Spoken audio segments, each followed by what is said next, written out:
Bonjour à tous.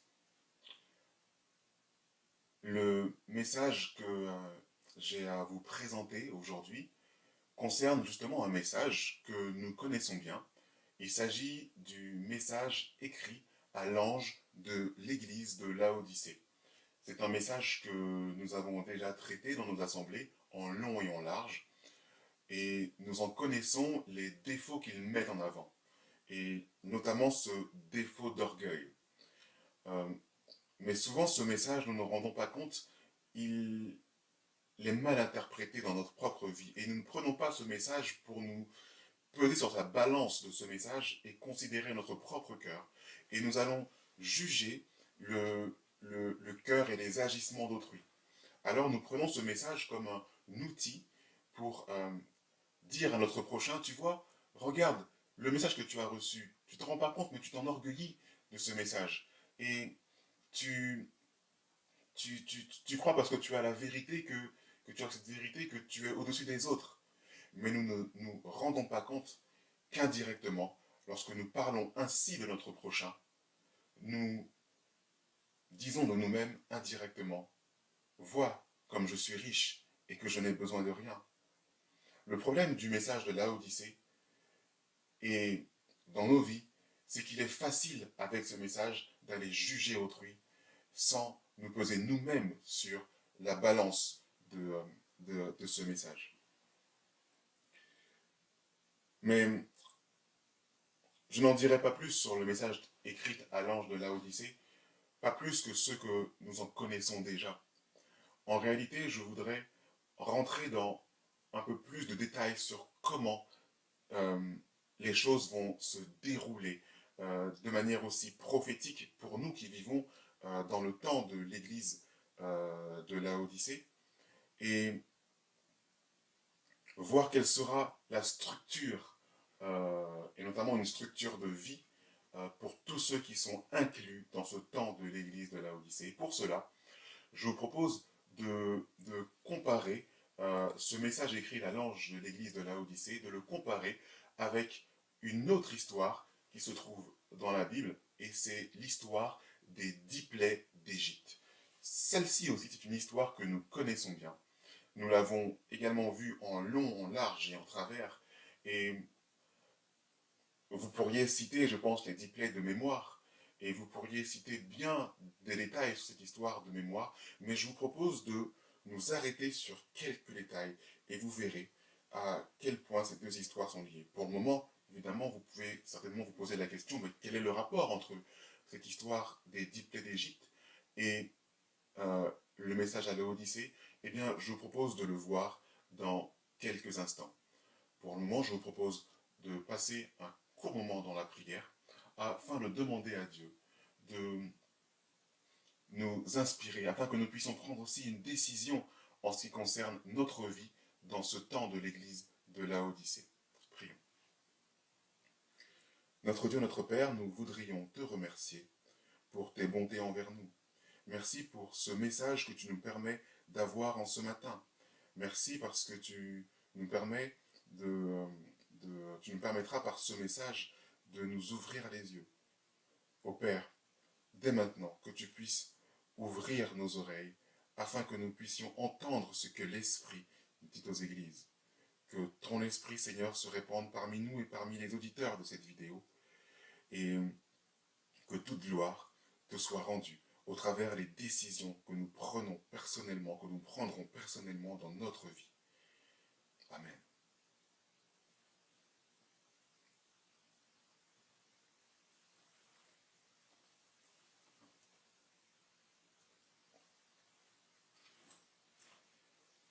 Je vous propose dès maintenant de prendre le texte se trouvant dans Apocalypse et le chapitre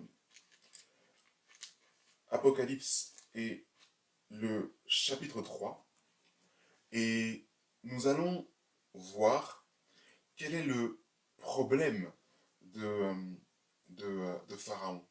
Nous allons voir quel est le problème, excusez-moi, des Laodicéens, afin de rappeler ce texte à nos mémoires et de mieux comprendre euh, la relation qu'il y a justement entre ce message de Laodicée et Pharaon. Apocalypse chapitre 3 et les versets 14 à 22.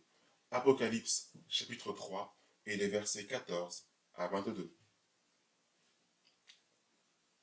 Écrit à l'ange de l'église de Laodicée, voici ce que dit l'Amen, le témoin fidèle et véritable, le commencement de la création de Dieu. Je connais tes œuvres, je sais que tu n'es ni froid ni bouillant. Puisses-tu être froid ou bouillant? Ainsi, parce que tu es tiède et que tu n'es ni froid ni bouillant, je te vomirai de ma bouche. Parce que tu dis, je suis riche, je me suis enrichi et je n'ai besoin de rien. Et parce que tu ne sais pas que tu es malheureux, misérable, pauvre, aveugle et nu. Je te conseille d'acheter de moi de l'or éprouvé par le feu, afin que tu deviennes riche, et des vêtements blancs, afin que tu sois vêtu et que la honte de ta nudité ne paraisse pas, et un collier pour oindre tes yeux, afin que tu vois. Moi, je reprends et je châtie tous ceux que j'aime. Aie donc du zèle et repens-toi. Ici, nous remettons ce texte à nos mémoires et nous pouvons y voir deux défauts de ce peuple de Laodicée. Ce sont en fait deux défauts qui concernent notre temps, puisque l'église de Laodicée, prophétiquement, correspond à notre époque. Quels sont ces deux défauts? Le premier, c'est d'être ni froid, ni bouillant, et donc tiède. En réalité, pour avoir du tiède, c'est un mélange de froid et de chaud. Mais parce que nous sommes ni froids ni bouillants, nous sommes alors tièdes et nous risquons alors d'être vomis de la bouche de Dieu. Alors, quelle est l'interprétation exacte de froid ou de bouillant? Je pense que ça, nous le connaissons, nous l'avons vu là aussi en long et en large et en travers dans nos assemblées et dans nos différentes réunions. Euh, Jésus dit de ce défaut que ton oui soit oui ou que ton non soit non. Tout ce qu'on y ajoute vient du malin. Je laisse à votre entendement ce que peut être froid ou bouillant et ce que peut être tiède, au risque d'être vomi de la bouche du Seigneur. Le deuxième défaut, nous le connaissons également bien, c'est l'orgueil et l'arrogance. Nous disons être riches et être enrichis et n'avoir besoin de rien, mais nous ne nous rendons pas compte qu'il nous manque quelque chose. Il nous manque cet or éprouvé par le feu. Il nous manque ce vêtement blanc. Il nous manque un collier pour oindre nos yeux. Il nous manque trois choses qui pourraient également... ces trois choses sont aussi un symbole du message des trois anges, mais ça, nous en reparlerons dans un autre moment. Nous voyons ici les principaux défauts, les deux principaux défauts de l'église de Laodicée. Que nous dit Madame White à ce propos? Dans Message choisi et le volume 1, à la page 107 et au paragraphe 2, Madame White nous dit la chose suivante, et c'est ce qui nous permettra de faire le lien avec l'histoire de Pharaon. Le message à Laodicée s'applique à l'église d'aujourd'hui. Croyez-vous à ce message? Avez-vous des cœurs sensibles? Ou bien continuez-vous à dire « nous sommes riches et n'avons besoin de rien » Est-ce en vain que la vérité éternelle a été confiée à notre nation pour être communiquée à toutes les autres nations? Dieu s'est choisi un peuple et l'a constitué dépositaire de vérités lourdes de conséquences éternelles. C'est à lui qu'a été donnée la lumière qui doit éclairer le monde entier. Dieu se serait-il trompé? Sommes-nous vraiment les instruments qu'il s'est choisis? Sommes-nous les hommes et les femmes destinés à porter au monde les messages d'Apocalypse 14, à proclamer le message de salut à ceux qui sont au bord de la ruine? Agissons-nous en conséquence? Permettez-moi de revenir sur quelques détails de cette histoire. Le premier détail se trouve vers la fin de ce texte. Sommes-nous les hommes et les femmes destinés à porter au monde les messages d'Apocalypse 14? Madame White fait comprendre que nous qui sommes dans ce temps de l'église de Laodicée, parce qu'elle le dit à la première phrase, le message à l'église s'applique à l'église d'aujourd'hui, eh bien, sommes-nous de ceux qui sont destinés à porter au monde le message d'Apocalypse 14. Parce que oui, le message d'Apocalypse 14 est lié au message écrit à l'ange de l'église de Laodicée, au travers les trois solutions que Dieu propose: l'or, le vêtement blanc et le collier pour les yeux. Ces trois solutions font référence au message des trois anges qui sont aussi trois solutions pour notre temps. Cela encore, nous y reviendrons dans dans une autre réunion, nous y reviendrons dans un autre moment et dans peut-être une autre vidéo. Mais surtout, elle dit que ce message s'applique à notre Église aujourd'hui. Avez-vous des cœurs sensibles? C'est ce que j'ai souligné et mis en gras à ce niveau. Parce que le problème de ceux qui vivent dans un temps de l'Église de Laodicée, c'est qu'ils n'ont pas un cœur sensible. C'est qu'ils ont un cœur endurci, exactement comme Pharaon. C'est un passage, c'est une caractéristique de l'histoire de Pharaon que nous connaissons bien. Il avait un cœur endurci. Mais nous allons voir que dans l'endurcissement de son cœur, tout n'est pas lié à lui et tout n'est pas lié strictement à Dieu. Parce que trop souvent, nous disons que c'est Dieu qui a endurci son cœur, à des moments où ce n'est pas Dieu qui a endurci son cœur. À présent, je vous propose de revenir sur l'histoire que nous connaissons là aussi bien des 10 plaies, en revenant dans le texte de Exode et le chapitre 7. Exode et le chapitre 7.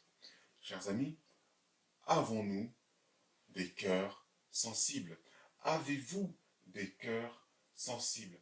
Durant l'étude qui va suivre, je vous propose non pas de faire le jugement de Pharaon et de ses agissements, mais de considérer notre propre cœur, à nous qui vivons dans le temps de Laodicée.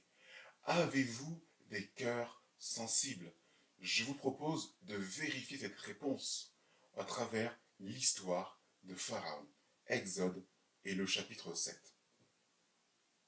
Juste avant d'entrer dans le détail de cette histoire, je voudrais analyser avec vous les 10 plaies d'Égypte.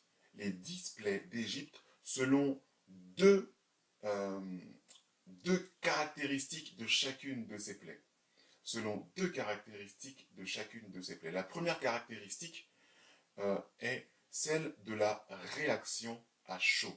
Qu'est-ce que j'entends par la réaction à chaud? La réaction à chaud, c'est quelle a été la première réaction de Pharaon juste après le déclenchement de chacune des plaies. Quelle a été la réaction de Pharaon juste après le déclenchement de chacune des plaies? Et la deuxième caractéristique, c'est le cœur lui-même de Pharaon. Avait-il un cœur endurci? Avait-il un cœur sensible? Qu'est-ce qui est dit concernant le cœur de Pharaon dans la Bible? Donc, les deux caractéristiques d'analyse seront les suivantes: la réaction à chaud et le cœur de Pharaon. Juste avant d'entrer maintenant tout de suite dans le détail, une dernière petite expérience que j'ai vécue au travers l'histoire de mon propre fils. Un jour, alors que je l'amenais à l'école et que nous arrivions devant les grilles de son école, se rendant devant la porte d'entrée de son établissement, il est tombé. Il est tombé. Et il y avait des enfants autour de lui. Et à ce moment, j'ai pu constater en fait les premières réactions des enfants qui l'entouraient. Certains de ces enfants ont eu comme premier réflexe de s'écarter, de s'éloigner, comme pour se dire « Oula, il est tombé, alors peut-être qu'il y a un danger immédiat. » Alors ils ont reculé, en regardant à droite et à gauche pour se dire « Mais quel est le problème? Peut-être qu'il y a un problème. » D'autres enfants se sont figés et n'ont pas bougé en le regardant fixement par terre, tandis qu'ils se relevaient péniblement et aussi avec honte. D'autres enfants ont mis leurs mains à leur bouche et se sont moqués immédiatement. Tandis que d'autres ont passé leur chemin, tout comme ce Lévite et le sacrificateur euh, euh, dans la parabole du bon samaritain. Il y a eu plusieurs réactions à chaud. Et cette réaction à chaud, je vais la comparer avec ce que Pharaon a dans le cœur. Et nous allons voir que ce que nous avons dans le cœur définit notre agissement à chaud, notre première réaction à chaud. Cela doit vous rappeler une autre histoire qui a eu lieu il n'y a pas très longtemps euh, à Paris, où un jeune homme s'est fait agresser et a été laissé pour mort. Et la première réaction d'un des plus proches témoins a été, non pas de lui venir en aide, mais de sortir son portable et de le filmer, et de filmer son agonie, en sorte qu'il puisse avoir la primeur sur un fait, euh, afin de se rendre gloire à lui-même. En pensant avoir un scoop, il voulait se mettre en avant au détriment euh, de ceux qui en avaient besoin immédiatement, au détriment de celui qui avait besoin d'un secours immédiat. C'est cela le problème de la Odyssée. C'est que souvent, nous nous mettons au-dessus des autres parce que nous pensons avoir un message qui est, euh, qui est, qui est plus important que les autres. Et nous nous rendrons gloire, et nous nous rendons gloire. Une gloire qui ne nous est pas normalement destinée, mais qui est destinée à Dieu seul. Voyons maintenant et analysons quelle a été la première réaction à chaud de Pharaon lors de l'exécution de chacune des plaies. La première des plaies qui nous est listée, et nous la connaissons bien, c'est l'eau changée en sang. Quelle a été la première réaction à chaud? Que nous dit la Bible, que nous relate la Bible sur le premier geste et la première réaction de Pharaon, juste après la première exécution de la plaie, l'eau changée en sang? Exode 7 et le chapitre Exode 7 et le verset 22. Exode 7 à partir du verset 22. Il nous est dit, mais les magiciens d'Égypte en firent autant par leurs enchantements. Le cœur de Pharaon s'endurcit, et il n'écouta point Moïse et Aaron, selon ce que l'Éternel avait dit. Pharaon s'en retourna et alla dans sa maison, et il ne prit même pas à cœur ces choses. Ici, il nous est dit que la première réaction de Pharaon est d'endurcir son cœur. Pharaon va donc manifester en tout premier, comme réaction à chaud, de l'orgueil. De l'orgueil. Mais juste après, il nous est dit au verset 23 qu'il ne prit même pas à cœur ces choses et qu'il retournait dans sa maison. Si bien qu'au verset 24, il nous est dit que tous les Égyptiens creusèrent aux environs du fleuve pour trouver de l'eau à boire, car ils ne pouvaient boire de l'eau du fleuve. Alors que son propre peuple est en train de souffrir du manque d'eau, Pharaon, tranquillement, retourne dans sa maison et il se place au-dessus de toutes ces choses. Il n'a que faire de la situation de son propre peuple. Alors, quant aux esclaves, n'en parlons pas. Pharaon va manifester, en tout premier lieu, une réaction à chaud d'orgueil. Comprenez que j'entends encore une fois par réaction à chaud la toute première réaction citée dans la Bible concernant Pharaon, juste après le déclenchement de chacune des plaies. Quelle sera la prochaine réaction à chaud sur la plaie numéro 2 et concernant les grenouilles? Ici, ce qui va vous surprendre, c'est que j'ai noté humilité.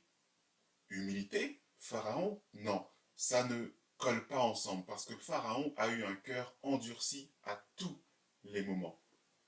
Mais permettez-moi de rentrer davantage dans le détail et de vous faire comprendre pourquoi j'ai marqué humilité pour la deuxième plaie, en réaction à chaud. Pour cela, prenons Exode 8 et le verset 4. Pharaon appela Moïse et Aaron et dit, priez l'Éternel, afin qu'il éloigne les grenouilles de moi et de mon peuple, et je laisserai aller le peuple pour qu'il offre des sacrifices à l'Éternel. Juste après l'exécution de la deuxième plaie des grenouilles, alors que Pharaon est encerclé et envahi par ses batraciens, il se rend compte de la problématique pour son peuple. Il se rend compte de la problématique pour son peuple, ce qu'il n'a pas fait durant la première plaie. Il semble avoir ouvert un petit peu son cœur, si bien qu'il demande à Moïse et à Aaron de faire quoi? De prier l'Éternel afin qu'il éloigne les grenouilles de moi et de mon peuple. Mes chers amis, pourquoi est-ce qu'ici j'ai marqué humilité? Premièrement parce que Pharaon se rend compte que cela euh, pénalise son peuple, que cela euh, euh, est gênant pour son peuple. Deuxièmement, pourquoi est-ce que j'ai marqué humilité? Parce que rendez-vous compte ici, nous avons un roi extrêmement puissant pour son époque, un roi considéré comme un dieu parmi son peuple. Nous avons ici un roi, aussi puissant soit-il, qui va faire appel à deux personnes qu'il considère aussi basses soient-ils, deux personnes qui sont en réalité des esclaves, puisqu'ils sont hébreux et donc par nature et par définition esclaves pour Pharaon, et il va leur demander un service. Nous avons un roi qui se dit tout-puissant, qui va demander un service à des personnes les plus bas de la société. Cela, mes chers amis, on peut en dire ce qu'on veut, mais quand un homme qui se dit tout-puissant demande un service aux plus bas, aux personnes les plus basses de la société, eh bien, on fait preuve d'humilité. Certes, je vous le concède, c'est une humilité de courte durée. C'est une humilité qui n'est pas selon les lois du Seigneur. C'est une humilité qui n'est pas selon le cœur du Seigneur. Mais ici, c'est une réaction à chaud d'humilité, premièrement. Voilà pourquoi j'ai noté ici humilité. Vous avez compris le principe de la réaction à chaud qui concerne le tout premier texte relaté dans la Bible concernant la toute première réaction à chaud de Pharaon après l'exécution de chacune des plaies. Qu'en est-il pour la plaie numéro 3 concernant l'époux ou alors les moustiques en fonction des versions? Exode 8 et le verset 15 nous dit que les magiciens dirent à Pharaon, c'est le doigt de Dieu, et le cœur de Pharaon s'endurcit, et il n'écouta point Moïse et Aaron selon ce que l'Éternel avait dit. Ici, la première réaction à chaud que nous relate la Bible, c'est de l'orgueil. Là encore, il se ferme à la parole de Dieu et il n'écoute rien. Peu importe que son peuple subisse les conséquences de cette plaie. Il va manifester de l'orgueil.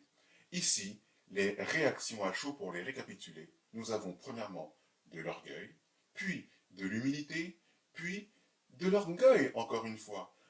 Alors que ceux qui ont de l'intelligence comprennent, et vous comprendrez que il se peut que la quatrième plaie soit de l'humilité en alternance avec l'orgueil. Que nous dit la Bible sur la quatrième plaie, et notamment celle des mouches venimeuses? Lisons Exode 8 et le verset 21. Exode 8 et le verset 21.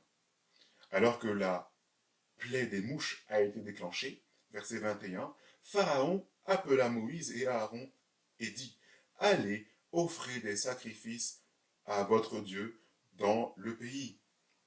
Là encore une fois, Pharaon appelle Moïse et Aaron et leur dit, allez, offrez des sacrifices. Là encore, Pharaon, aussi puissant soit-il, concède à Moïse et à Aaron, des esclaves, de faire ce qu'ils ont dit. Non pas de sortir le peuple, malheureusement, mais ok, allez, offrez des sacrifices. Pharaon va encore ici faire preuve d'humilité. Certes, une humilité qui est toute petite, une humilité qui n'est pas selon le cœur de Dieu, une humilité qui est de très courte durée, certes, mais de l'humilité quand même. Reprenons les réactions à chaud ici. Orgueil, humilité, orgueil, humilité. Vous devinerez aisément quelle sera la prochaine réaction à chaud euh, de, de Pharaon. Pour la prochaine plaie, pour la mort des troupeaux, eh bien, on le devine assez facilement, la prochaine réaction à chaud sera de l'orgueil que nous pouvons lire dans euh, Exode 9 et le verset 7. Pharaon s'informa de ce qui était arrivé, et voici pas une bête des troupeaux d'Israël n'avait péri. Mais le cœur de Pharaon s'endurcit, et il ne laissa point aller le peuple. Il manifestera encore de l'orgueil. Que nous enseigne, mes chers amis, je vais faire une pause sur euh, l'analyse des 10 plaies, mais que nous enseigne euh, immédiatement les réactions à chaud de Pharaon sur les 5 premières plaies. Premièrement, Pharaon est orgueilleux, puis il est humble, à nouveau orgueilleux, puis humble, et encore orgueilleux. Nous voyons ici un Pharaon qui a quelque chose dans le cœur, comme nous l'avons vu tout à l'heure avec les différentes expériences, que ce que nous avons dans le cœur définit euh, nos premières réactions, définit nos agissements. Et nous voyons ici que Pharaon, à travers ses réactions à chaud, ses réactions immédiates, qu'il est changeant. C'est-à-dire qu'un jour il est orgueilleux, un jour il est humble, un jour il est orgueilleux, un jour il est humble, un jour il est orgueilleux. Il est changeant. Il est ce que l'on appelle, en bon français, il est ambivalent. Pharaon alterne l'orgueil et l'humilité. Ici, nous voyons qu'un jour, il dit oui, un autre jour, il dit non. Mes chers amis, ici, nous voyons que Pharaon a bien un tempérament de Laodicéen, bien qu'étant égyptien. Son oui n'est pas un oui affermi. Son non n'est pas un non affermi. Pharaon, ici, montre qu'il est ni chaud, ni froid, il dit oui, il dit non. En réalité, nous voyons que Pharaon est tiède. Nous voyons ici que Pharaon est tiède. Et c'est là le problème de ceux qui vivent dans le temps de l'église de Laodicée. Eh bien, un jour nous disons oui, un autre jour nous disons non. Et nous ne nous rendons pas compte que cela est de la tiédeur, et que la tiédeur cause des nausées à l'Éternel, au point qu'il risque de nous vomir de la bouche. Mes chers amis, on peut se poser la question, Pharaon risque-t-il d'être vomi de la bouche du Seigneur? Pharaon risque-t-il d'être vomi de la bouche du Seigneur? Encore une fois, je nous invite non pas à faire le jugement de Pharaon ici, mais à prendre cette étude pour nous-mêmes. N'avons-nous pas souvent des réactions à chaud qui soient changeantes? Un jour nous disons oui, un autre jour nous disons non. Je me revois il y a quelques années, euh, dans, lorsque dans l'église, eh bien, l'assemblée était pleine, c'est-à-dire qu'il n'y avait plus de place assise. Eh bien, je me revoyais lorsqu'un un visiteur approchait, eh bien, me lever immédiatement, c'était ma première réaction à chaud, et de lui laisser la place, afin qu'il puisse s'asseoir. C'était une réaction bonne. Mais de me revoir quelque temps après, durant la semaine, lorsque le métro était bondé et qu'il n'y avait plus de place, courir pour récupérer la dernière place assise, au détriment de ceux qui montent juste après. N'est-ce pas une réaction changeante? N'est-ce pas une alternance dans mes réactions à chaud? À l'église, je dis oui, et dans le monde, je dis non. C'est quelque chose que nous pouvons constater également dans notre foyer. Nous avons une attitude de sainteté dans nos églises, et nous sommes des tyrans dans notre foyer. Nos enfants se plaignent des persécutions que nous leur imposons. Et nos jeunes enfants dont nous nous occupons, notamment chez les JA, dans les jeunesses adventistes, eh bien, nous sommes tout ouverts à eux. C'est un problème. Cela est un problème.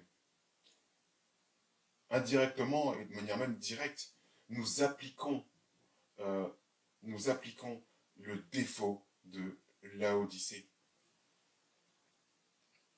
Madame White dit dans Témoignages pour l'Église et le volume 1 que ceux qui prêchent la vérité révélée pour notre temps ne devraient pas négliger le message solennel adressé à la Odyssée. Que dit-elle? Que ceux qui prêchent la vérité révélée pour notre temps. Beaucoup de personnes disent avoir la vérité révélée pour notre temps. Beaucoup d'églises, de pasteurs disent avoir la vérité révélée pour notre temps. Cette vérité est aussi appelée vérité présente. Beaucoup de laïcs disent avoir cette vérité révélée pour notre temps. Beaucoup de responsables de ministères, parfois rattachés à l'Église et de la dénomination, parfois détachés de l'Église, de la dénomination, disent avoir la vérité révélée pour notre temps, disent avoir la vérité présente. Mais Madame White dit que ceux qui prêchent la vérité révélée pour notre temps ne devraient pas négliger le solennel message adressé à l'Église de Laodicée. Ainsi, à tous les prédicateurs dans ce cas, à tous les pasteurs dans ce cas, à tous les anciens d'Église dans ce cas, à tous les laïcs et tous les responsables de ministères rattachés à la dénomination ou détachés de la dénomination, à tout cela, nous sommes concernés par ce message écrit à l'ange de l'église de Laodicée. Nous sommes concernés. Et c'est de nous dont il est dit que nous sommes pauvres, aveugles et nus, parce que nous disons être riches et n'avoir besoin de rien. Et nous sommes également changeants dans nos réactions. Nous sommes également ni chauds, ni froids. Nous disons ni oui, ni non. Et nous sommes tièdes dans la bouche du Seigneur, au risque d'être vomis de la bouche du Seigneur. Madame White ici met en avant tous ceux qui vont prêcher ce message, met en avant tous ceux qui vont prêcher la vérité présente. Bien entendu, nous savons que le message écrit à l'ange de l'église de Laodicée concerne tout le monde. Il concerne tout le monde, mais en particulier ceux qui sont le plus dans le risque de l'orgueil sont ceux qui possèdent le message de la vérité présente et qui s'enorgueillissent en disant « Voyez comme j'ai ce message ». Et voyez comme votre message à vous est pauvre. Et nous ne nous rendons pas compte que nous sommes nous-mêmes pauvres, aveugles et nus. Le message à Laodicée s'applique au peuple de Dieu qui prétend croire à la vérité présente. La plus grande partie de ce peuple est tiède et manque de zèle. Dieu désire que les hommes se mettent à l'œuvre pour corriger cet état de choses et se tiennent comme de fidèles sentinelles au poste du devoir. Mes chers amis, le message de Laodicée s'applique tout particulièrement au peuple qui prétend croire à la vérité présente.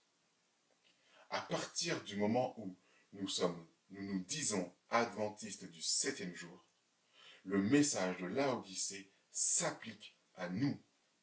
À partir du moment où, même détachés de la dénomination Église adventiste du 7e jour, mais que nous prétendons croire à la vérité présente, nous sommes concernés par le message écrit à l'ange de l'église de Laodicée. Poursuivons. Il leur a été donné la lumière sur chaque point pour les instruire, les encourager et les affermir dans certains cas. Mes chers amis, nous avons reçu des lumières concernant la vérité présente, mais ne prenons pas le risque de nous enorgueillir afin de nous jeter des fleurs et de nous rendre gloire à nous-mêmes devant nos assemblées, afin que ceux qui nous écoutent disent « Voyez comme ce prédicateur est bon, voyez comme ce prédicateur connaît les choses. » C'est un risque que nous prenons en tant que prédicateurs, de nous afficher pour la gloire, alors que nous avons dans nos mains un message si crucial à la fois pour nous, mais aussi pour nos auditeurs. Parce que, néanmoins, continue la messagère du Seigneur, néanmoins, ceux qui devraient être fidèles, loyaux, animés d'un zèle fervent, aimables, connaissant Jésus et l'aimant sincèrement, que font-ils? Ils secondent l'ennemi, en affaiblissant ainsi et décourageant ceux que le Seigneur emploie pour poursuivre son œuvre. Le mot tiède s'applique à cette classe de gens, c'est-à-dire à ceux qui prétendent aimer la vérité. Et ils manquent de piété et de ferveur chrétienne. Ils n'osent pas se donner entièrement et courent le même risque que les incroyants, car ils ne veulent pas mourir à eux-mêmes et se conformer fidèlement aux principes de leur foi. Tout est dit ici, mes chers amis. Le message de Laodicée s'applique à tous les prédicateurs de la vérité présente, que vous soyez rattachés à la dénomination adventiste du 7e jour ou pas.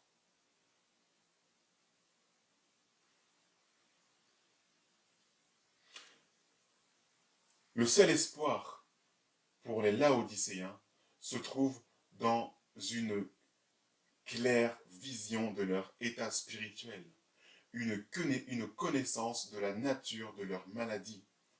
Ils ne sont ni froids ni bouillants, ils sont tièdes et ils se flattent de ne manquer de rien. Le témoin fidèle est la tiédeur, il a en horreur l'indifférence. Et il dit, tu n'es ni froid ni bouillant, dans Apocalypse 3, verset 15. Comme l'eau tiède, il donne la nausée. Ils ne sont ni indifférents, ni opiniâtrement égoïstes, mais ils ne s'engagent pas entièrement et de tout leur cœur dans l'œuvre de Dieu, en s'identifiant eux-mêmes avec elle. Je reprends parce que je l'ai mal lu, mais ils ne s'engagent pas entièrement et de tout leur cœur dans l'œuvre de Dieu, en s'identifiant eux-mêmes avec elle. Ils se tiennent à l'écart et sont prêts à quitter leur poste si leurs intérêts personnels sont en jeu. Parce que bien sûr, si ils ne reçoivent pas la gloire qu'ils veulent, eh bien, ils sont même prêts à quitter le ministère dans lequel ils sont pour aller rejoindre un autre ministère afin d'obtenir la gloire qu'ils n'ont pas eue avant. Cela est le problème du Laodicéen. Il dit être riche et n'avoir besoin de rien. Il s'attribue la gloire, alors que la gloire devrait revenir à Dieu seul. Poursuivons. Dans Témoignage pour l'Église, volume 1, à la page 547 et le chapitre 1, l'œuvre de la grâce n'agit pas dans leur cœur. L'œuvre de la grâce n'agit pas dans leur cœur. Les Laodicéens ont un problème de cœur. Tout à l'heure, Madame White disait, avez-vous un cœur sensible? Par définition et au contraire, avez-vous aussi un cœur endurci comme Pharaon? Si c'est le cas, vous êtes Laodicéen. Mais si vous avez un cœur sensible, prêt à entendre ce que l'Esprit dit aux églises, alors vous sortez de l'église de Laodicée. L'œuvre de la grâce n'agit pas dans le cœur de tous ceux qui ont un cœur endurci, de tous ceux qui disent « je suis riche et je n'ai besoin de rien ». C'est d'eux qu'il est dit « je suis riche et je me suis enrichi et je n'ai besoin de rien ». Mais tu ne sais pas que tu es malheureux, misérable, pauvre, aveugle et nu. C'est de nous dont il est question, mes chers amis, lorsqu'il s'agit de Laodicée. Tous ceux qui prétendent croire à la vérité présente et qui disent avoir ce message. À partir du moment où nous prétendons avoir ce message, nous nous exposons et nous nous mesurons et nous nous pesons sur la balance du message écrit à l'ange de l'église de Laodicée. Revenons maintenant sur l'analyse de la structure de la réaction à chaud de Pharaon. Pour voir ce que cela va nous dire, ce que cela a davantage à nous dire concernant eh bien, justement le Laodicéen. Poursuivons. Prenons la plaie numéro 6 et que nous dit Exode 9 et le verset 12. Exode 9 et le verset 12. Juste après l'exécution de la plaie des ulcères, l'Éternel endurcit le cœur de Pharaon, et Pharaon n'écouta point Moïse et Aaron selon ce que l'Éternel avait dit. Pharaon n'écoutera pas Moïse et Aaron. Alors ici, Pharaon va manifester de l'orgueil. Je crois qu'il y a un problème dans la structure que je suis en train de vous présenter actuellement. Parce que premièrement, durant les 5 premières plaies, Pharaon est changeant, il est ambivalent, il alterne orgueil et humilité. Son oui est oui un jour et non un autre jour. Et alors que nous devrions avoir à la plaie numéro 6 de l'humilité, eh bien, nous voilà à nouveau avec de l'orgueil. Y a-t-il un problème avec la structure que nous sommes en train de voir? La réaction à chaud est-elle bien une caractéristique qu'il faut retenir? N'y a-t-il pas une fausseté dans ce que nous sommes en train de voir actuellement? Permettez-moi de vous dire alors qu'il nous faudra continuer l'analyse de ce texte des 10 plaies d'Égypte jusqu'à la 10e plaie pour bien comprendre ce qui vient de se passer ici à la 6e plaie. Parce que ici nous pouvons voir que si Pharaon a été changeant durant les 5 premières plaies, quelque chose ici a perturbé Pharaon dans son tempérament habituel d'ambivalence. Quelque chose à la 6e plaie aurait perturbé le Pharaon au niveau de la 6e plaie. Si tel est le cas, nous le verrons avec un deuxième témoin, voire un troisième témoin. Poursuivons l'analyse des réactions à chaud. Nous avons compris le principe, nous allons aller un petit peu plus vite. Nous savons que les versets sont listés ici sur les colonnes qui vous sont affichées et je vous invite à le vérifier plus tard pour vous-même. 7e plaie, la plaie de la grêle et du feu. Exode 9 et le verset 27 à 28 nous dit que Pharaon fit appeler Moïse et Aaron et leur dit, cette fois-ci j'ai péché, c'est l'Éternel qui est juste, et moi et mon peuple, nous sommes les coupables. Pharaon ici, pour aller plus vite, nous l'avons compris, va manifester premièrement, en réaction à chaud, de l'humilité. Encore une fois, je le répète, bien sûr, de courte durée. Plaie numéro 8, au niveau des sauterelles, Exode 10 et le verset 16 nous montrera encore une fois que Pharaon va appeler Moïse et Aaron et va leur demander de prier pour lui. Il va donc manifester de l'humilité. Plaie numéro 9, les ténèbres, les 3 jours de ténèbres pour être plus précis. Pharaon va là encore manifester de l'humilité que vous pouvez vérifier dans Exode 10 et le verset 24. Et au verset 10, bien sûr que Pharaon va manifester son ultime action d'humilité puisqu'il va accepter que le peuple parte hors d'Égypte avec la mort des premiers-nés. Chose que vous pouvez vérifier dans Exode 10 et le verset 31 à 32. Ici, une structure se dessine. C'est une structure qui pour le moment est théorique, bien entendu, parce que rien n'est prouvé. Mais nous allons voir avec un autre témoin que cette structure, eh bien, se confirme. Et cette structure est la suivante. Nous allons voir qu'il y a alternance, dans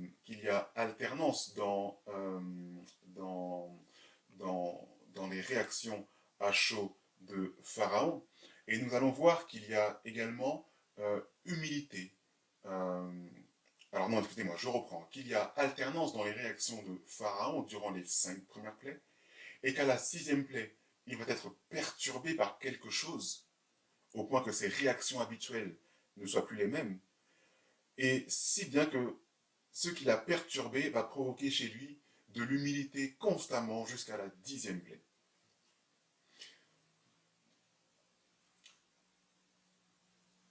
La structure que nous venons voir est la suivante.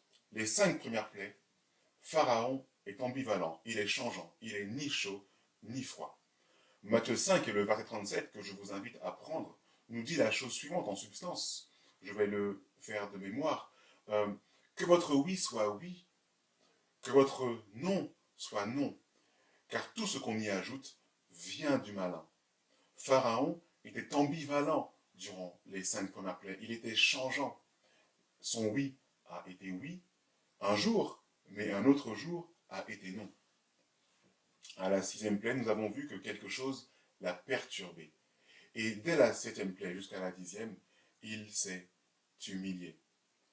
Nous avons vu au tout début de cette présentation que l'analyse du Laodicéen se fera sur 2 caractéristiques. Premièrement, l'analyse de la réaction à chaud. Cette première réaction que nous faisons dans une situation qui montre l'état de notre cœur. Puis, nous allons voir une deuxième analyse basée sur l'état du cœur de Pharaon. Ce sera notre deuxième témoin pour vous montrer que la structure que vous avez devant les yeux est bien avérée et que Pharaon était bien dans Laodicéen, de cœur. À présent, examinons le cœur de Pharaon. Examinons le cœur de Pharaon. Pour cela, nous allons prendre toutes les citations dans chacune des plaies qui précisent quel était l'état du cœur de Pharaon. Pour cela, nous devons revenir à la première plaie. Vous avez compris le principe. Nous allons lire chacune des citations concernant le cœur de Pharaon sur chacune des plaies. Prenons l'eau changée en sang dans Exode 7 et le verset 22, où il est dit « Mais les magiciens d'Égypte en firent autant par leurs enchantements. Le cœur de Pharaon s'endurcit. Le cœur de Pharaon s'endurcit. » Pour le moment, cela ne nous parle pas plus. Est-ce parce que le cœur de Pharaon s'endurcit qu'il a manifesté de l'orgueil? Sans doute, oui. Sans doute.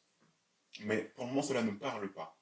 Voyons maintenant, pour la plaie des grenouilles, ce que nous dit la Bible sur le cœur de Pharaon. Et pour cela, nous prenons Exode 8 et le verset 11. Exode 8 et le verset 11. Voyant qu'il y avait du relâche. Alors, Pharaon, voyant qu'il y avait du relâche, endurcit son cœur. Endurcit son cœur. Pharaon, voyant qu'il avait du relâche, endurcit son cœur. Ce que j'ai mis sur le tableau et que vous voyez entre crochets, 3 petits points, c'est en fait ce petit bout de texte qu'il y a entre Pharaon et endurcit son cœur. Parce que je n'ai gardé que le sujet et la partie qui concerne son cœur. Afin que nous puissions bien comprendre ce que nous devons comprendre justement sur le cœur de Pharaon. Premièrement, pour le changer en sang, il nous est dit, le cœur de Pharaon s'endurcit. Puis, Pharaon endurcit son cœur. Ceux qui sont attentifs à cette présentation remarqueront que ici, il n'est pas dit que le cœur de Pharaon s'endurcit pour la deuxième plaie. Mais c'est une autre citation concernant le cœur de Pharaon et qui dit « Pharaon endurcit son cœur ». Premièrement, le cœur de Pharaon s'endurcit, puis Pharaon endurcit son cœur. Ceux qui ont compris comprendront qu'il y aura aussi une alternance dans la manière dont est cité l'état du cœur de Pharaon. Et comprendront que pour l'époux, la troisième plaie, ce sera le cœur de Pharaon s'endurcit. Nous pouvons le vérifier dans Exode 8 et le verset 15 pour la troisième plaie, où il est dit « Et les magiciens dirent à Pharaon, c'est le doigt de Dieu, le cœur de Pharaon s'endurcit. » Vous pouvez constater avec moi qu'il y a une alternance dans la manière dont est cité l'état du cœur de Pharaon. Il y a une alternance concernant l'état du cœur de Pharaon. Et cette alternance fait écho à sa réaction à chaud d'orgueil et d'humilité. Alors, pour la quatrième plaie, les mouches venimeuses, quelle sera la citation sur l'état du cœur de Pharaon? Eh bien, vous l'aurez compris, ce sera Pharaon, 3 petits points, endurcit son cœur. Et c'est ce que nous pouvons vérifier dans Exode 8 et le verset 28, Exode 8, et le verset 28 pour la plaie des mouches venimeuses. Mais Pharaon, cette fois encore, endurcit son cœur. Donc cette fois encore, c'est ce qui se trouve entre crochets, trois petits points. Mais Pharaon, cette fois encore, endurcit son cœur. Il y a une relation immédiate entre ce que nous avons dans le cœur et nos réactions à chaud. C'est ce que nous apprend, l'analyse de cette structure concernant les plaies d'Égypte et concernant Pharaon.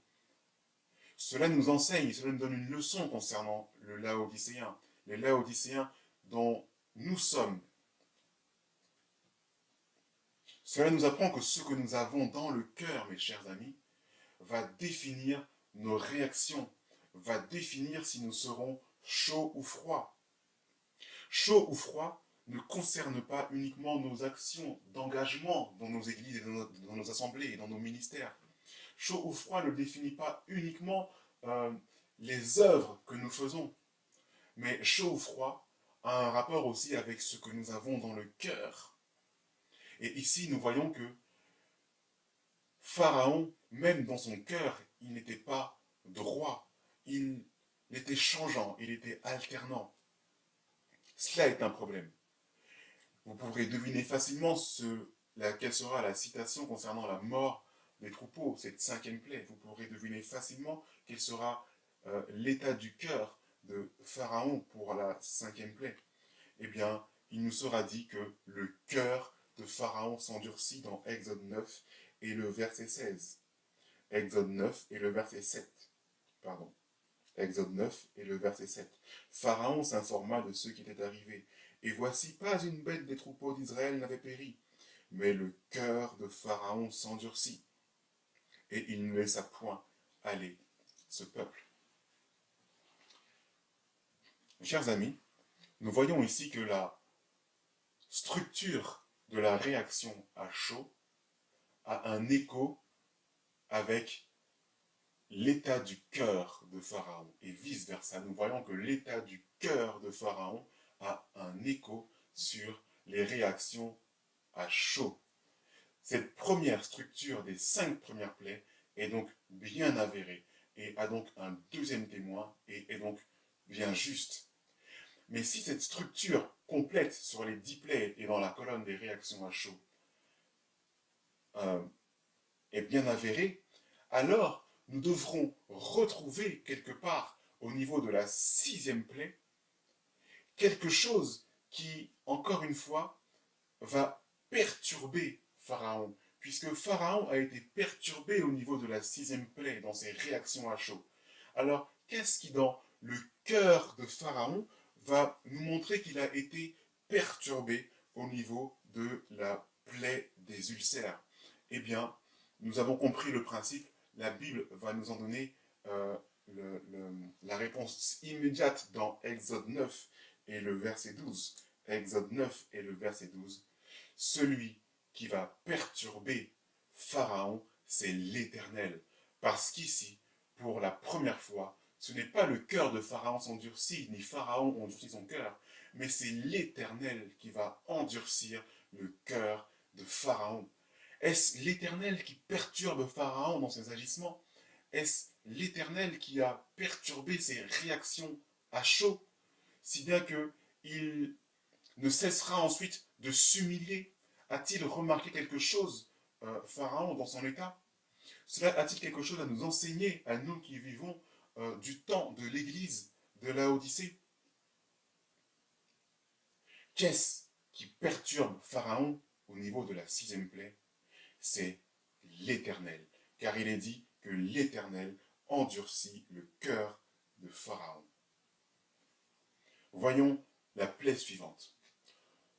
Pour la grêle et le feu, Pharaon va manifester de l'humilité. Mais quel sera l'état de son cœur? Il nous est dit dans Exode 9, au verset 35, d'ailleurs remontons un verset plus haut, au verset 34. Exode 9 et le verset 34. Pharaon, voyant que la pluie, la grêle et les tonnerres avaient cessé, continua de pécher, et il endurcit son cœur, lui et ses serviteurs. Il est dit que pour la grêle et le feu, Pharaon endurcit son cœur. C'est la même citation qui se trouve dans les 5 premières plaies. Pharaon endurcit son cœur. Mais remarquez qu'au verset 35, il est dit « Le cœur de Pharaon s'endurcit ». Toujours pour la même plaie. Il y a les deux citations. Il y a « Pharaon endurcit son cœur » et « Le cœur de Pharaon s'endurcit ». Ces deux citations sur le cœur de Pharaon, au niveau de la plaie de la grêle et du feu, nous montrent que, durant les 5 premières plaies, lorsqu'il était dit « le cœur de Pharaon s'endurcit » et Pharaon endurcit son cœur, cela nous montre que, durant les 5 premières plaies, c'est Pharaon lui-même qui était responsable de l'endurcissement de son cœur. Cela nous montre que durant les 5 premières plaies, c'est Pharaon lui-même qui était responsable de l'endurcissement de son cœur. Mais remarquez ici que la plaie n'est pas encore finie et qu'il y a encore une autre citation sur l'état du cœur de Pharaon. Elle se trouve dans Exode 10 et le verset 1. Exode 10 et le verset 1. L'Éternel dit à Moïse, « Va vers Pharaon, car j'ai endurci son cœur. » Ici, la plaie des sauterelles n'a pas encore été déclenchée. Mais l'Éternel dit, « Va vers Pharaon, car j'ai endurci son cœur. » Ici, l'Éternel revendique l'endurcissement du cœur de Pharaon pour la plaie numéro 7, celle de la grêle et du feu. Même s'il est dit que Pharaon endurcit son cœur et que le cœur de Pharaon s'endurcit, c'est le fait de l'Éternel. C'est le fait de l'Éternel. Ici, ce qu'il faut retenir, c'est que c'est l'Éternel, encore une fois, qui a endurci le cœur de Pharaon. Plaie numéro 8 pour la plaie des sauterelles. Si l'Éternel a revendiqué pour la plaie numéro 7, juste avant la plaie numéro 8, c'est que forcément, pour la plaie numéro 8, c'est l'Éternel, encore une fois, qui endurcit le cœur de Pharaon. Et vous pouvez le vérifier dans Exode 10 et le verset 20. Exode 10 et le verset 20. L'Éternel endurcit le cœur de Pharaon. Poursuivons un peu plus vite, vous avez compris le principe. Pour la plaie des ténèbres, c'est encore l'Éternel qui endurcit le cœur de Pharaon. Pour la plaie de la mort des premiers-nés, c'est encore l'Éternel qui endurcit le cœur de Pharaon. Et vous pouvez le vérifier dans Exode 14 et le verset 4, où il dit lui-même « J'endurcirai le cœur de Pharaon ». Remarquez la structure suivante pour l'état du cœur de Pharaon. Premièrement, durant les 5 premières plaies, c'est Pharaon lui-même qui est responsable de l'endurcissement de son cœur. Mais pour les 5 dernières plaies, de la plaie 6 à 10, c'est l'Éternel qui est responsable de l'endurcissement du cœur de Pharaon. Nous avons tendance à dire, lorsque nous étudions ce texte dans nos assemblées, que c'est l'Éternel qui a endurci le cœur de Pharaon, peu importe la plaie, de la plaie 1, 2, 3, 5, 7, c'est l'Éternel. Mais non, mes chers amis, de la plaie 1 à 5, c'est Pharaon seul qui est responsable de l'endurcissement de son cœur. Si bien que, à force d'être changeant et alternant, eh bien, c'est l'Éternel qui, cette fois-ci, s'empare du cœur de Pharaon et ne le relâche plus. Si bien que les 5 dernières plaies, c'est l'Éternel seul qui endurcira le cœur de Pharaon. Il y a une leçon, mes chers amis, à comprendre ici sur comment fonctionne, notre cœur, à nous qui vivons dans l'Église, dans le temps de l'Église de Laodicée. Et sur ce qui risque de se passer. Mes chers amis, si nous sommes changeants, si nous sommes ambivalents, arrivera un moment, alors je reprends, si nous sommes changeants et si nous sommes ambivalents, aujourd'hui, c'est que nous sommes seuls responsables de l'état de notre cœur. Nous sommes seuls responsables de l'état de notre cœur. C'est ce qui fait que nous sommes changeants et ambivalents. Mais si nous avions accepté la parole de l'Éternel, si nous avions accepté la parole de Dieu, et que notre oui était oui, un oui définitif, ou que notre non était un non définitif, eh bien, nous serions sortis de ce système d'alternance. Mais aujourd'hui, si nous sommes alternants, c'est que nous sommes laodicéens. Et mes chers amis, lorsque nous sommes changeants et alternants, nous endurcissons nous-mêmes notre cœur. Si bien qu'à un moment, lorsque l'on endurcit soi-même son cœur et que nous sommes changeants, et que nous sommes ni chauds ni froids, c'est que nous sommes considérés comme tièdes. Alors arrive un moment où nous risquons d'être vomis de la bouche du Seigneur. Pharaon a-t-il été vomi de la bouche du Seigneur à la 6e plaie, si bien que ses réactions à chaud ont été perturbées et que, malgré son état d'humilité constante, eh bien, l'Éternel le tient dans sa main et ne le lâche plus. Si bien que peu importe son humilité, il est scellé pour la mort et non pas pour la vie. Mes chers amis, à nous qui vivons dans l'époque de Laodicée, il nous faut comprendre cette chose. C'est que nous avons un temps qui s'étale symboliquement sur les 5 premières plaies, pour faire en sorte que notre oui soit oui et que notre non soit non. Car nous risquons d'être vomis de la bouche du Seigneur. Si bien que lorsque le Seigneur nous tiendra à notre cœur, nul ne pourra le lui reprendre et nul ne pourra lui échapper, car nous serons vomis de sa bouche. Et mes chers amis, lorsque nous sommes vomis de la bouche du Seigneur, il n'y a aucune chance pour que nous y retournons. Sans doute avons-nous déjà eu l'expérience de vomir quelque chose. Ça nous est peut-être déjà arrivé. Avez-vous repris ce que vous avez vomi pour le remettre dans votre bouche? Je ne crois pas. Ainsi en sera-t-il de l'Éternel lorsqu'il nous vomira. Cela sera définitif et cela correspond à un scellement. Permettez-moi de vous présenter un 3e et dernier témoin. Et cela ira beaucoup plus vite puisque nous avons compris comment cela fonctionne. Nous nous agrippons à certaines caractéristiques de chacune des plaies. Premièrement, nous avons vu la réaction à chaud, puis le cœur de Pharaon. Voyons maintenant ce qui a déclenché la plaie. Qu'est-ce qui a permis à une plaie de se déclencher? Eh bien, pour chacune des plaies, nous allons en faire le listing très rapidement. Je vous invite à le vérifier. Pour l'eau changée en sang, l'Éternel dit « étends ta main ». Il parla à Moïse et à Aaron, il leur dit « étends ta main ». Alors l'eau s'est changée en sang. Pour les grenouilles, c'est également pareil. « Étends ta main ». Pour les poux, « étends ton bâton ». Vous voyez qu'ici, qu'il y a une progression qui va au fur et à mesure vers un endurcissement de la situation. Parce que maintenant, ce n'est plus la main qui peut être douce, mais maintenant, c'est un bâton qui va agir. Le numéro 4, et pour les mouches venimeuses, maintenant, c'est l'Éternel qui fit ainsi. Il n'est pas dit que c'est Pharaon, que c'est Aaron ou Moïse qui étendit sa main ou leur bâton, mais que c'est l'Éternel qui fit ainsi. De même pour la 5e plaie, la mort des troupeaux. L'Éternel fit ainsi.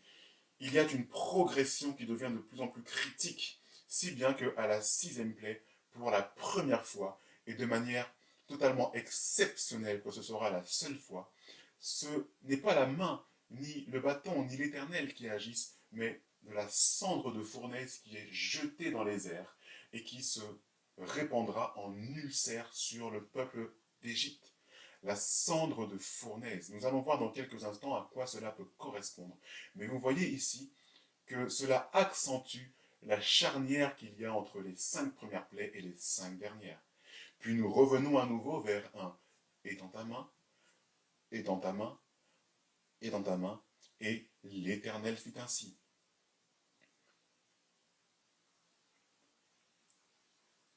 La structure que nous venons de voir trouve bien sa confirmation à travers plusieurs témoins et qui correspondent l'un à l'autre. Réaction à chaud, cœur de Pharaon est déclencheur. Je vous invite à poursuivre cette étude en regardant les différents éléments communs qu'il y a dans chacune des plaies. Et vous verrez que d'autres éléments permettront de comprendre davantage ce qui se passe pour le Laodicéen qu'était Pharaon. Mais arrêtons-nous là dans l'analyse de la structure. Et maintenant, commençons à en tirer les conclusions.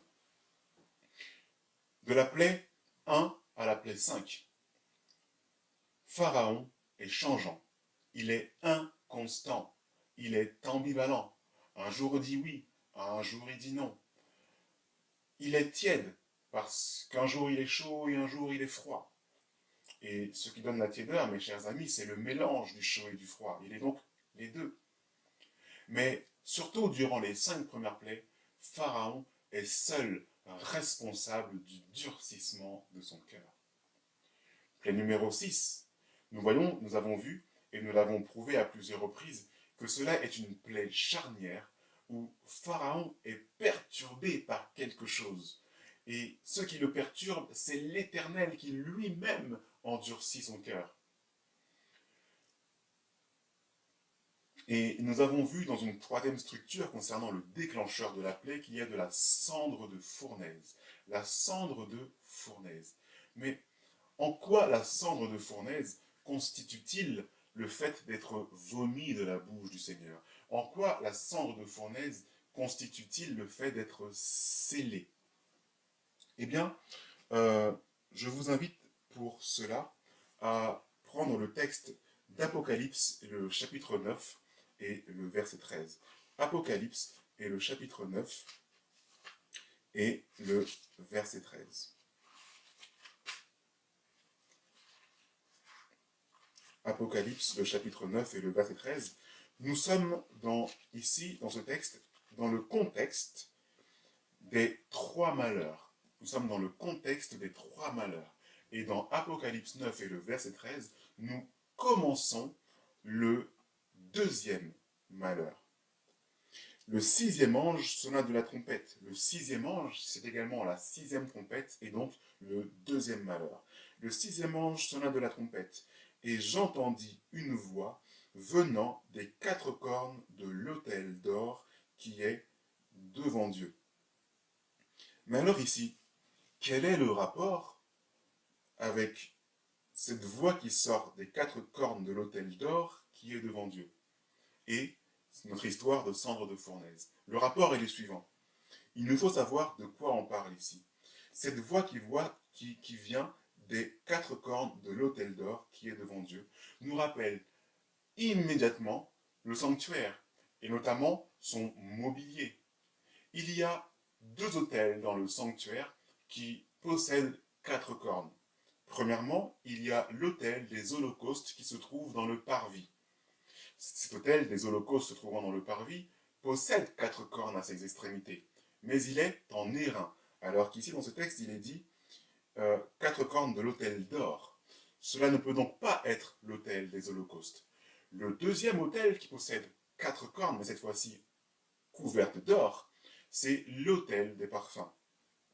Et cet autel des parfums est situé juste devant le voile qui lui-même est également devant le Saint des Saints et qui se trouve justement devant Dieu.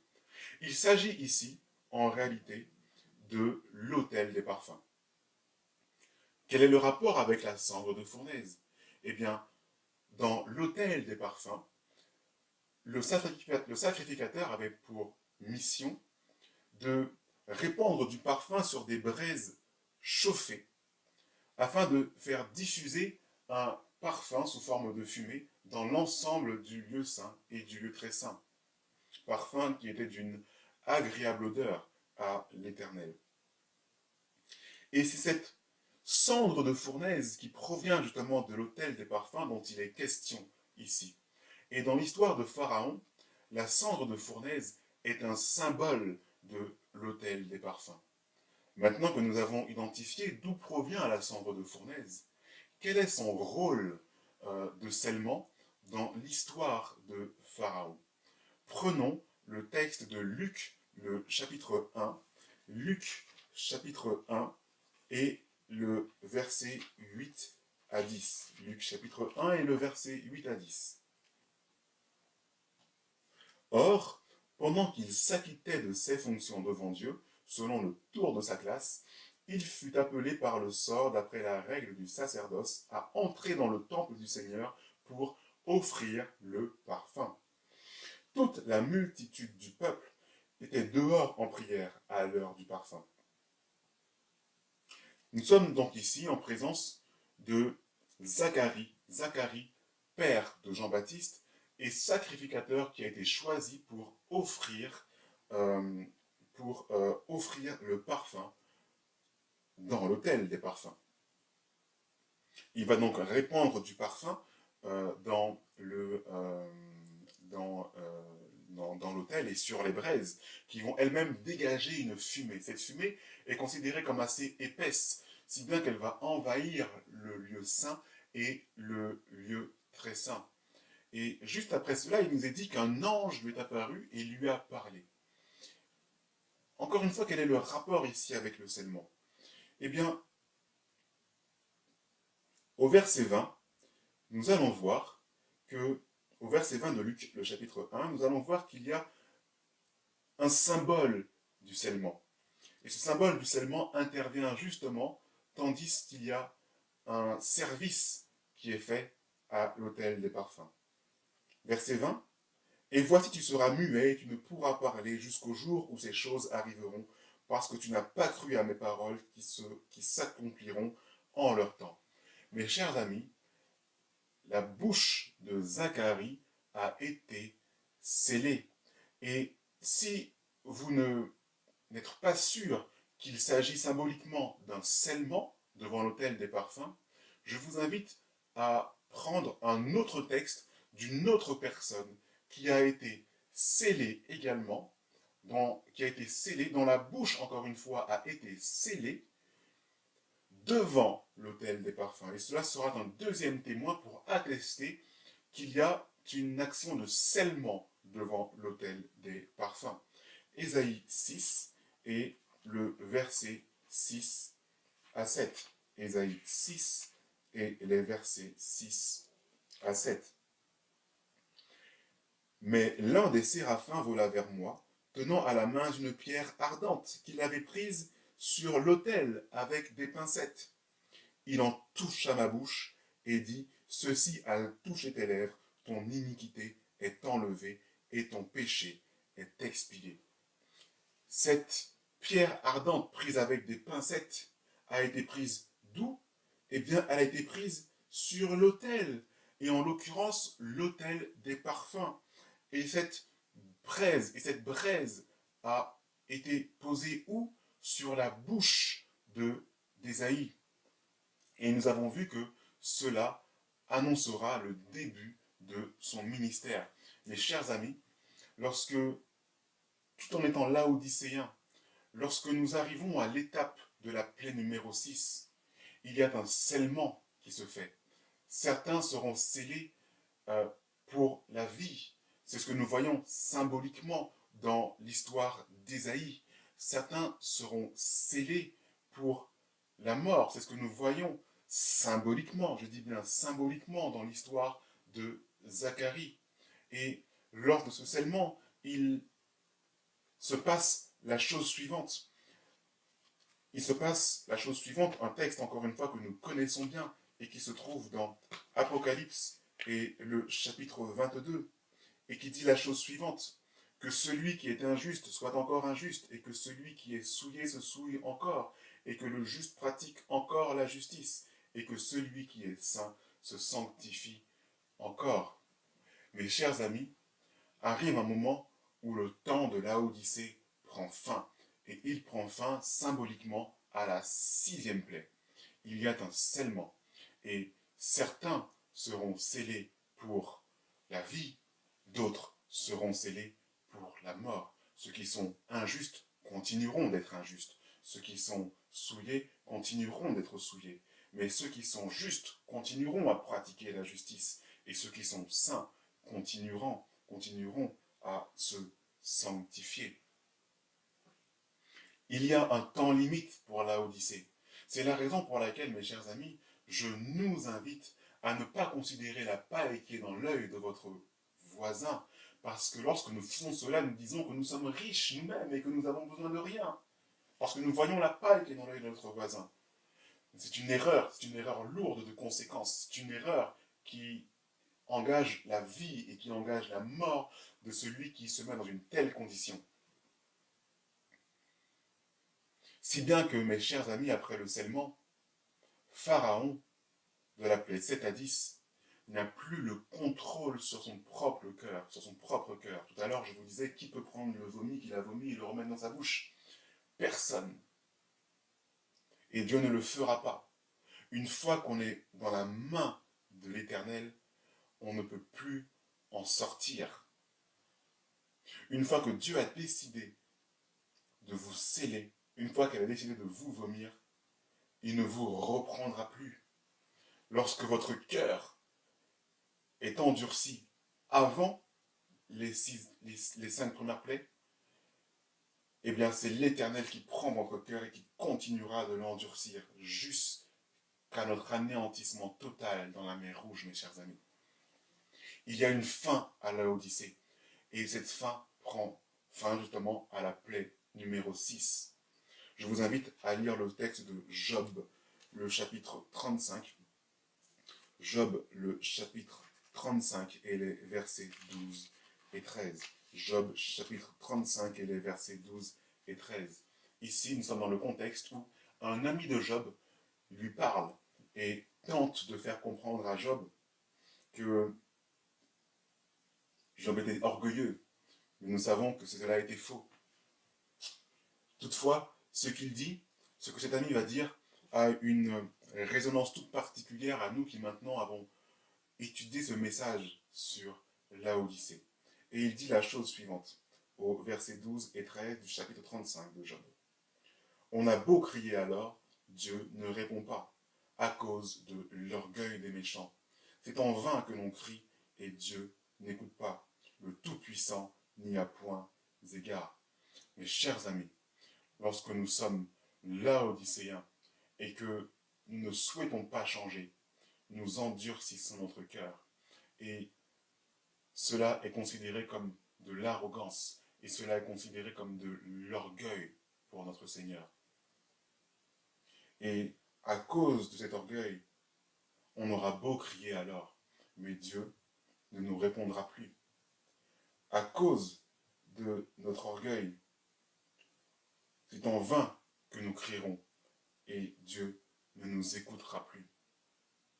Si nous sommes du temps de la Odyssée, si vous croyez que nous sommes du temps de la Odyssée, mes chers amis, il nous faut absolument, non pas juger autrui et lui dire tu es dans l'église de la Odyssée, mais nous juger nous-mêmes et nous peser sur la balance de cette lettre écrite à l'ange de l'église de la Odyssée et considérer notre propre cœur.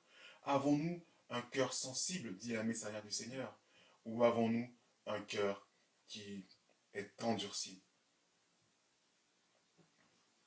Il faut comprendre ici que le message de la Odyssée est un message non de paix et de sûreté.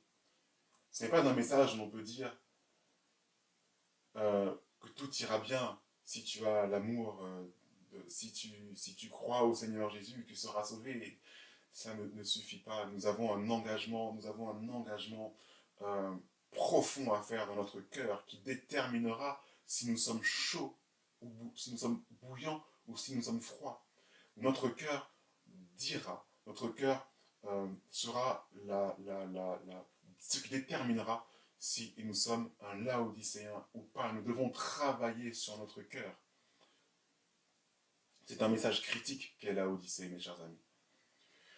Et Madame White nous le rappelle dans le texte de témoignage pour l'Église, volume 1, en disant à la page 374 et le paragraphe 3 et paragraphe 1, que le message à l'Église de Laodicée est une terrible accusation portée contre le peuple de Dieu d'aujourd'hui. Cette accusation est la suivante, c'est que nous sommes tièdes, que nous disons oui un jour et non un autre jour. Cette accusation, c'est que nous sommes orgueilleux parce que nous nous enorgueillissons du message que Dieu nous a donné, à nous qui prétendons avoir la vérité présente. C'est une terrible accusation. Et cette accusation a une conséquence encore plus terrible, c'est d'être vomi de la bouche du Seigneur. Le Seigneur montre ici que le message d'avertissement que ses serviteurs doivent transmettre à son peuple n'est pas qu'un message de paix et sûreté. Il ne s'agit pas là de quelque chose de théorique, mais de pratique dans chaque détail. Dans le message à Laodicée, le peuple de Dieu est décrit comme se trouvant dans une position de sécurité charnelle. Les Laodicéens se sentent à leur aise et croient avoir atteint un niveau spirituel élevé. Tu dis, je suis riche, je me suis enrichi, je n'ai besoin de rien, et tu ne sais pas que tu es malheureux, misérable, pauvre, aveugle et nu. Ce message s'adresse à nous qui sommes du temps de Laodicée. Ce message s'adresse à nous qui disons avoir la vérité présente. Ce message s'adresse à tous les prédicateurs, pasteurs, laïcs et à tous les responsables de ministères, inclus dans la dénomination ou pas. Ce message s'adresse à tous ceux qui disent avoir la vérité présente, la vérité sur Dieu, la vérité sur les doctrines, la vérité prophétique. Mes chers amis, ce message s'adresse à un grand nombre de personnes et un grand nombre, et n'est pas limité justement aux prédicateurs, mais à tous, mais en particulier à ceux qui croient à la vérité présente. J'aimerais insister sur les conséquences, non pour faire peur, mais pour que ce message, nous puissions le garder en mémoire, le garder en tête, que ce message de Laodicée, nous ne pouvons le présenter à autrui simplement en restant sur la surface. Il nous faut aller en profondeur, il nous faut aller jusque dans notre cœur. Parce que dans notre cœur règne l'orgueil. Et cet orgueil, nous devons nous en débarrasser. Toute trace doit être évacuée. S'il demeure la moindre trace d'orgueil, mes chers amis, dans notre cœur, nous risquons d'être vomis de la bouche de Dieu. Concernant Pharaon, la Bible dit « L'Égyptien est un homme et non un Dieu. Ses chevaux sont chair et non esprit. Quand l'Éternel étendra sa main, le protecteur chancellera, le protégé tombera, et tous ensemble, ils périront. » Pharaon se croyait au-dessus des autres, et se croyait au-dessus de son peuple, se croyait au-dessus des esclaves, se croyait au-dessus de Dieu lui-même. Mais quand le vrai Dieu s'est manifesté et qu'il a étendu sa main sur son cœur, celui-ci n'a cessé de s'humilier. Mais son cas était fait, et nous l'avons vu, son cas était scellé. Ce texte a été pris de Ésaïe 31, verset 3. C'est une chose terrible que de tomber entre les mains du Dieu vivant, mes chers amis, nous dit Hébreux 10 et le verset 31. C'est une chose terrible que de tomber entre ses mains. Mes chers amis, nous connaissons ce texte. Si Dieu est avec nous, qui sera contre nous? Si Dieu est avec nous, en effet, qui peut être contre nous? Mais permettez-moi de faire le contraire. Si Dieu est contre nous, qui sera avec nous? Qui osera venir nous aider? Personne, mes chers amis, personne. Lorsque nous serons entre les mains du Dieu vivant, nul ne pourra agir pour nous en extirper. Ton cœur sera-t-il ferme? Tes mains auront-elles de la force dans les jours où j'agirai contre toi? Moi, l'Éternel, j'ai parlé et j'agirai, nous dit Ézéchiel 22, le verset 14. C'est une chose certaine, mes chers amis, c'est une chose certaine que l'Éternel agira contre nous si nous n'enlevons pas toute trace d'orgueil et d'arrogance de notre vie. Parce que nous dit Proverbe 16 et le verset 18, l'arrogance précède la ruine et l'orgueil précède la chute. L'arrogance précède la ruine et l'orgueil précède la chute. Et Pharaon en a fait les frais, mes chers amis. Et c'est ce que nous risquons. C'est ce que nous risquons si nous continuons à dire que nous avons un message de vérité présente et que nous voulons à tout prix le diffuser pour nous rendre gloire et afin de dire aux autres courants religieux, afin de dire aux autres pasteurs, prédicateurs, aux autres ministères, tu vois, ton ministère a faux. C'est une chose dangereuse de faire que cela parce que nous nous exposons aux conséquences du laodicéen, c'est-à-dire d'être vomis de la bouche du Seigneur. Par notre arrogance, nous risquons la ruine et la chute définitive. Nous risquons de tomber entre les mains du Seigneur et cela sera irréversible. Et lorsque Dieu nous a entre les mains, personne ne peut nous en arracher. Moi-même qui vous fais ce message, je veux m'exposer et je m'expose sur cette balance de ce message écrit à l'ange de Laodicée. Je suis moi-même concerné, et le premier concerné, puisque je vous en parle. S'il demeure ne serait-ce qu'une trace d'arrogance dans mon cœur, je serai le premier qui sera scellé pour la mort, mes chers amis. C'est la raison pour laquelle moi-même, qui vous parle, je m'expose à ce principe. Chacun d'entre nous devons faire cet effort de ne pas aller regarder la paille dans l'œil de notre voisin, mais à se considérer soi-même. L'Éternel regarde au cœur. Puissons-nous nous aider de Dieu afin d'examiner notre propre cœur.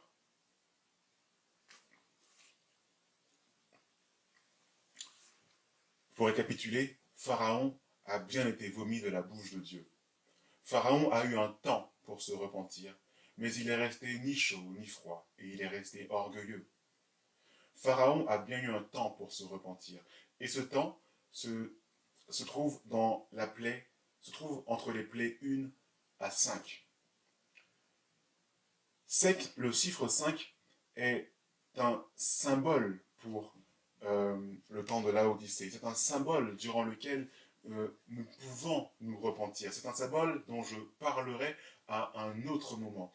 Et vous verrez que ce chiffre 5, dans un contexte de temps de repentance, vous verrez que ce chiffre 5 a d'autres significations, cette fois-ci prophétiques, et qui concernent notre temps.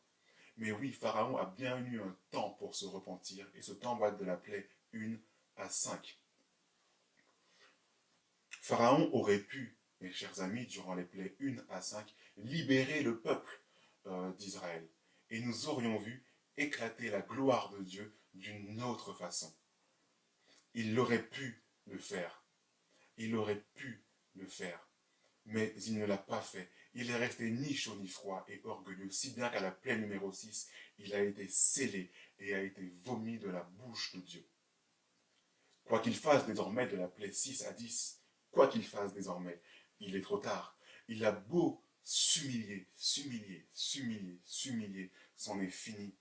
Mes chers amis, j'ai intitulé cette présentation de Pharaon, la tragédie de Pharaon.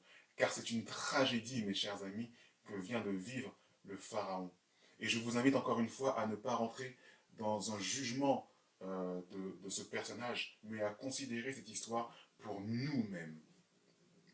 Que celui qui est injuste soit encore injuste, que celui qui est souillé se souille encore, et que le juste pratique encore à la justice. Et que celui qui est saint se sanctifie encore, nous dit Apocalypse 22, versets 10 à 11. Mais, chers amis, Laodicée est un message critique. Mais Laodicée, le message écrit à l'ange de Laodicée, a aussi une partie positive. C'est que Dieu nous laisse un temps pour nous repentir. Et ce temps va, nous l'avons compris, va s'étaler de la plaie 1 à 5, symboliquement. Ce temps s'étale symboliquement de la plaie 1 à 5. Et voyons quelle est cette fin positive pour l'église de Laodicée. Il dit dans Apocalypse 3 et le verset 19 à 22, « Moi, je reprends et je châtie tout ce que j'aime. Aie donc du zèle et repens-toi. Voici, je me tiens à la porte et je frappe. Si quelqu'un entend ma voix et ouvre la porte, j'entrerai chez lui, je souperai avec lui et lui avec moi. Celui qui vaincra, je le ferai asseoir avec moi sur mon trône, comme moi j'ai vaincu et me suis assis avec mon Père sur son trône. Que celui qui a des oreilles entende ce que l'Esprit dit aux églises. » Il y a une grâce, mes chers amis, faite aux humbles, une grâce faite aux humbles, à ceux qui ont des oreilles pour entendre ce que l'Esprit dit aux églises et qui se repentent tandis qu'il est temps, durant les 5 plaies symboliques du temps de Laodicée, nous avons un temps pour nous repentir. Et il nous faut nous repentir parce que nous dit l'Écriture dans Jacques 4, verset 6, que Dieu résiste aux orgueilleux, mais il fait grâce aux humbles. Et si nous enlevons l'orgueil de notre vie et que nous devenons humbles selon le cœur du Seigneur, alors Dieu nous fera grâce. Pharaon était-il irrémédiablement destiné à être détruit lors de la mer Rouge, dans la mer Rouge? N'avait-il aucune chance d'être sauvé, même depuis la plaie 1 jusqu'à la plaie 10? N'avait-il aucune chance? Bien sûr que non. Car nous dit le texte de Ézéchiel 18, le verset 23, « Ce que je désire, est-ce que le méchant meure? Dit le Seigneur l'Éternel. N'est-ce pas qu'il change de conduite et qu'il vive? » Pharaon avait la possibilité de se repentir. Et nous aurions vu une histoire différente où la gloire de Dieu aurait éclaté d'une autre manière à travers la vie de Pharaon. Mes chers amis, il y a une autre histoire où un Pharaon dans la Bible a accepté que Dieu intervienne dans sa vie. Et lui et son peuple ont été sauvés. Le Pharaon peut donc être sauvé. Et ce Pharaon qui a été sauvé, c'est celui qui a anobli Joseph et qui l'a placé gouverneur du pays. Ce Pharaon, en écoutant Dieu, a sauvé son pays et a sauvé son peuple. Et mes chers amis, si le méchant revient de sa méchanceté et pratique la droiture et la justice, il fera vivre son âme. S'il ouvre les yeux et se détourne de toutes les transgressions qu'il a commises, il vivra, il ne mourra pas, nous dit Ézéchiel 18 et le verset 27 à 28. Il y a donc bien un point positif, mes chers amis, à ce qui se fait sur l'église de Laodicée. Il y a bien un point positif. Et Dieu nous donne un temps pour nous repentir. Moi, je reprends et je châtie tout ce que j'aime. Aie donc du zèle et repens-toi. Pharaon a été châtié afin qu'il se repente. Mais ce qui n'est pas directement écrit dans ce texte, Apocalypse 3, c'est qu'il y a un temps. Et oui, mes chers amis, il y a un temps avant d'être vomi ou pas de la bouche du Seigneur. Et cela dépend de l'état de notre cœur. Et cela dépend de l'état de notre cœur.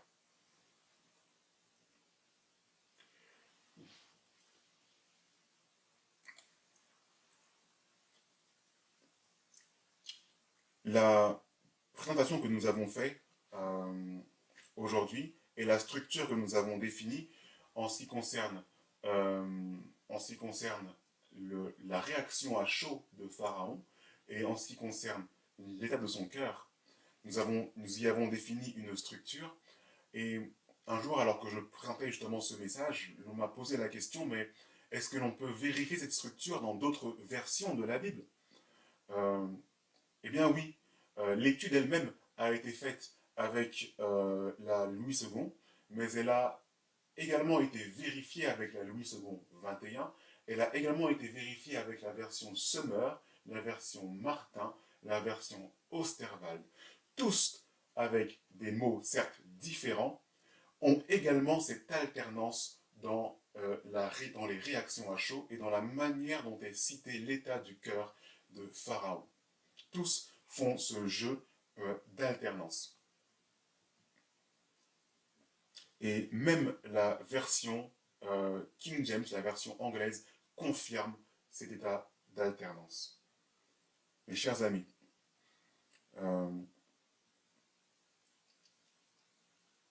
j'aimerais juste simplement reprendre avec vous ce fait et récapituler de manière définitive. Il y a un temps pour la repentance. Ce temps est limité dans le temps, bien sûr. Ce temps est limité. Ce temps est représenté symboliquement par les 5 premières plaies, d'Égypte. Et durant ce temps, nous pouvons nous repentir. Ce message de Laodicée est adressé tout particulièrement à nous qui sommes prédicateurs, à nous qui sommes pasteurs, à nous qui sommes laïcs, à nous qui sommes responsables d'un ministère, attachés à la dénomination de l'Église adventiste du 7e jour ou non rattachés à la dénomination. Nous avons un temps pour nous repentir. Si nous enlevons toute trace d'orgueil de notre cœur, alors Dieu ne nous vomira pas. Mais nous aurons une place toute particulière dans sa main que personne ne pourra nous en arracher. Mais s'il demeure encore en nous des traces d'orgueil et d'ambivalence, de changement, ni oui ni non, nous sommes tièdes et nous sommes froids en même temps, nous sommes bouillants et nous sommes froids en même temps et donc tièdes, alors nous risquons d'être vomis de la bouche du Seigneur et scellés pour notre mort. Je nous encourage, mes chers amis, à faire tout ce qui est en notre pouvoir et tout ce qui est possible de faire avec l'aide du Seigneur pour être scellés pour la vie. À nous maintenant qui sommes du temps de l'Église de Laodicée, permettez-moi de conclure sur un verset se trouvant dans le texte d'Hébreux, et le chapitre 4. Dans le texte d'Hébreux et le chapitre 4, et qui nous dit la chose suivante, à partir du verset 6. Hébreux chapitre 4, à partir du verset 6. Or, puisqu'il est encore réservé à quelques-uns d'y rentrer, et que ceux à qui d'abord la promesse a été faite n'y sont pas entrés à cause de leur désobéissance, Dieu fixe de nouveau un jour, aujourd'hui. En disant dans David, si longtemps après, comme il est dit plus haut, aujourd'hui, si vous entendez sa voix, n'endurcissez pas vos cœurs. Aujourd'hui, si vous entendez sa voix, n'endurcissez pas vos cœurs.